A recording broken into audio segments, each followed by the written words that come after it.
I finally feel vindicated after all this time of me teaching people how to not be stupid on social media. I'm starting to finally see the change of indoctrination that I have put upon each and every one of you, because one of the many things that I've said over the course of all this time is that when it comes to people who loudly proclaim that everybody should be boycotting this, you shouldn't be spending your money on that, you shouldn't be going there to do this with your money, they don't care about you, so don't spend your time worrying about that, is that all of these people refuse to acknowledge that one key detail, that in certain areas, these places where you're telling people not to shop is all they got. They don't have the random mom and pop shop that sells all the necessities. They gotta go to the big corporations. They gotta go to a Target. They gotta go to a Walmart. They gotta go to a Best Buy. They gotta go to all these places because those are the only ones that exist. And while you do still have people who are trying to navigate and figure out how they're going to operate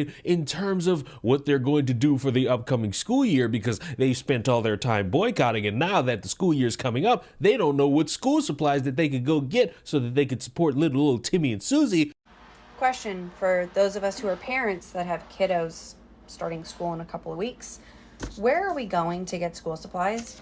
Normally, I've just gone to Target, but obviously we're not going back to Target.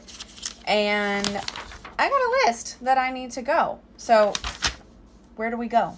Where are we going? Can't go to Target.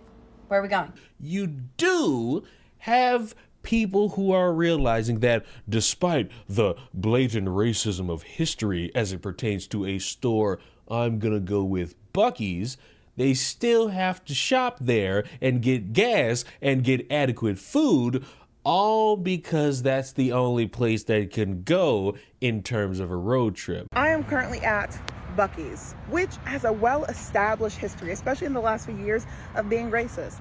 But why am I stopping at Buc-ee's then? Well, there are a lot of moments in which a company does racist things, and while some people can boycott, everybody can't, especially without safety being a really important factor. Whenever we travel across the country like we are currently doing, driving back from Atlanta down to Texas, after driving from Texas up to Ohio and a bunch of other states, Buc-ee's is one of the only places where we can safely not only get gas, but also get food that isn't going to make you sick. If you have never driven through rural America, if you're not somebody who's experienced in general whenever it comes to driving cross country, you may not realize how hard it is, especially in certain places, to get somewhere where you can use a clean, safe restroom and where you can buy food that isn't going to make you sick, especially whenever you have a disability. So as much as we absolutely hate the things that Buc-ee's has done in the past few years, it's one of the only places that we can still reliably go. This same thing happens when we talk about places like Walmart and sometimes even Target. People condemn other people for using certain services that may, again, have been racist or currently are engaging in active racism. But a lot of times there are people that do not have a choice because they don't have other options. I live in a place where Walmart and Kroger are going to be two of the only grocery store options that you have. You cannot go out of your way to find somewhere else because not only may you be disabled or financially limited, but the distance could also make you unsafe. As somebody also, again, who has a disability, there are times where DoorDash is going to be the only way where I can get reliably what I need. Even though I don't want to use some of these services, I don't have other options. It is very counterproductive and ignorant to make condemnations against people who don't have another choice without actually trying to provide them with another choice. When the Montgomery bus boycott happened, there were so many organizers in the area who made sure that people who were not going to have another way to get home or to work actually give them a network. They didn't just say boycott the buses. They actually gave them a way to do so safely and ensured that it worked. There were even people that were icons because of the fact that they cooked for people that were doing the bus boycott. So that way people who maybe even then could get home and back also were able to get food delivered to them and were able to eat in a place in a way that was safe, especially if the non-segregated places were now too far out of the way to get to. We must do better at being mindful when we talk about boycotts and being able to understand that sometimes there are no other options without community impact. There are no other options without people making it to where the people that don't have options can have those. And even whenever those of us who may have to use those options can continue to make better choices and limit our experiences and limit our involvement in those places, we also have to make sure that we're considering the fact that people are people and there's a lot going in the world. And it's hard enough as it. That's all for now. My mom's calling me because she's done pumping gas.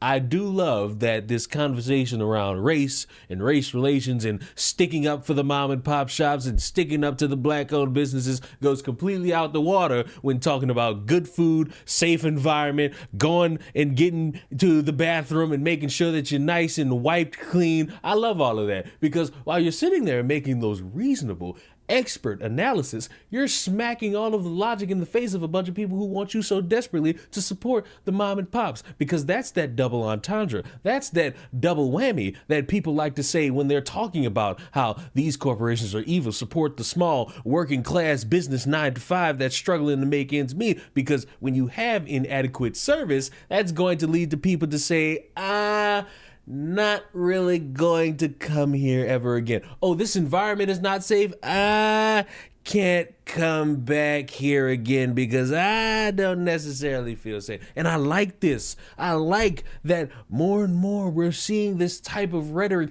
get defeated by the actual circumstances that fall upon a lot of people, not just individuals who go on road trips, but people who live in these small areas that don't have access to all these different things. Thank you, random black woman, the most disrespected group